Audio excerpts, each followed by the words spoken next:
my third favourite motorsport memory would be going back to my first year in car racing when I did the Renault Clio Cup Junior Series. Um, Although I did win on my debut, that's not actually the prominent memory in my mind that stand out for me. The standout one was my third win of that season um, at the Pembrey circuit in Wales, and it's because at the time it was getting to that end of the championship, so I think it was like the third last race, and it was me against another driver who was. It became like we were the championship contenders, and we basically had this really good battle from the start of the race to the end of the race for the lead, and it was like a proper like you see it with like the Ginetta Juniors. It was a junior championship, so it was a really big scrap, you know, little bits of contact but nothing serious, but you know, we were using the doors. But it was just really good fun, and I came out on top and won that race, and it was just so rewarding to go through a battle like that with someone who not only you're fighting for the lead, you're fighting for the championship lead with, and to come out on top. And especially with like after the race, you know, there wasn't a hostility between us. We got out and we hugged each other because it was like such a really good fun scrap that had just literally lasted the entire of this race. It was brilliant. I loved it.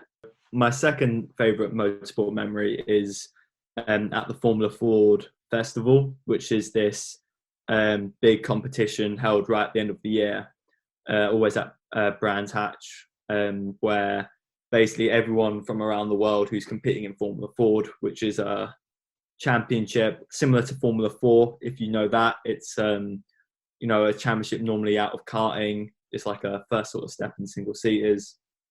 It doesn't have slick tyres, so it's not, you don't have as much grip as you would have in a normal Formula 4, and you don't have wings either, so it makes it, the car all relies on the mechanical grip, so it's sliding about a lot. You're constantly dancing it. It's quite nice. It's really good fun. Like when you watch the racing, it's good as well because there's no aero. So obviously, when you watch Formula 1, for example, when they get close to each other behind, they have what they call dirty air, where it's hard. It starts to get hard to follow the car in front because you lose that front aero, so you're losing the grip in the car if you're the car behind. But in Formula 4, there's no wings, so you don't have that. So you get the slipstream, you get the benefit of the slipstream, but then you don't have that, the downside of when you're going through the corner, you have the wash or the dirty air, which means the racing wise, you have like 20 car train for the lead. Like, and it's just a really fun formula to be in. And so the festival at the end of the year, where everyone around the world who's been competing in the national championships normally come to, and for me, this memory stands out a lot. The qualifying actually of the festival, because normally, like in the races, you know, there's a little bit of luck in it as well. Someone gets taken out, or you know, you get taken out, or you have an engine issue, or whatever it is. When qualifying, it's, you know, you go out and you just try and set the fastest lap time. So that is, you know, you can still have a little bit of bad luck. You know, you might have like a little bit of you might have an engine leak or something like that. But majority wise, a lot of the time it is, you know, you have to set one fast lap to qualify on the grid, not do 30 consistent laps, just one good lap. And the whole qualifying, I just felt very much in a rhythm with the car. And you know, it was like we went straight out the box and immediately I was just pushing it, and I could tell we were quick, like with the other cars around us on the pit board. You know, it was constantly like we were top 5, and then there was a red flag because there was an incident. So then we were all sitting in the pits, and you have that like anticipation build up again before you go out, because you know, if you're going to go out, if you're going to drop back, or if you can find more time, or what's going to happen. So I went out and I slotted behind 2 cars that I knew were quite quick, because as I said before, because of the way the cars are made, there is quite a slipstream effect with them. So I sat behind them and got their slipstream, which then, with the lap I did then, put me second on the front row at the festival, which was obviously to be qualifying on the front row of an event like that. And especially because there's so many competitors, there was over, I think, 70 competitors this year, the year I did it. So it meant they were having to put everyone into groups. And the group I was in was like this extremely like hard group. The car alongside me was Joey Foster, who raced Formula 3 against Nico Hulkenberg. He was like, I think, leading the championship until he had an accident that injured his back, and it took him a while to recover. But, you know, he's a driver of like extreme caliber. He also taught George Russell, Nick Cassidy, like top line drivers. So this is no, you know, bad driver to be starting alongside her. And then as well, the other people in the heat were the champion the year before, and he was like, I think, down 8th, 10th, 11th, somewhere like that, to give an idea of how competitive it would be. The New Zealand champion as well was in the heat. One of the American scholarship drivers was in the heat. So it was like this really competitive grid to then go out and qualifying, where it's all about your outright pace in one lap, to then pull it second alongside someone like Joey Foster. It was just a fantastic moment. My favorite motorsport memory would be driving a Formula 3 for the first time. That for me was like, it was like a childhood dream in itself.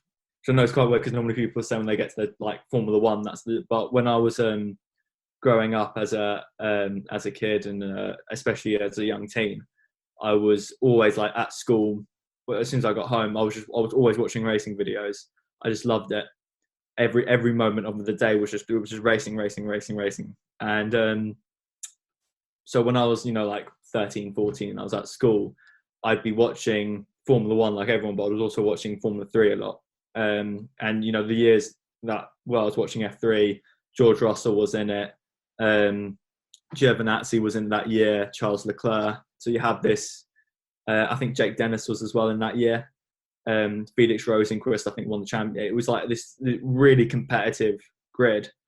And I was watching it, and I knew that is where you need to be to make a name for yourself. That's where they all sort of got to, and like you see what they've gone on to do. Whether Formula, I think Islet as well actually was in it that year. So it was such a competitive grid, and I was just watching it, at 14, going, wow, that's, this is so amazing.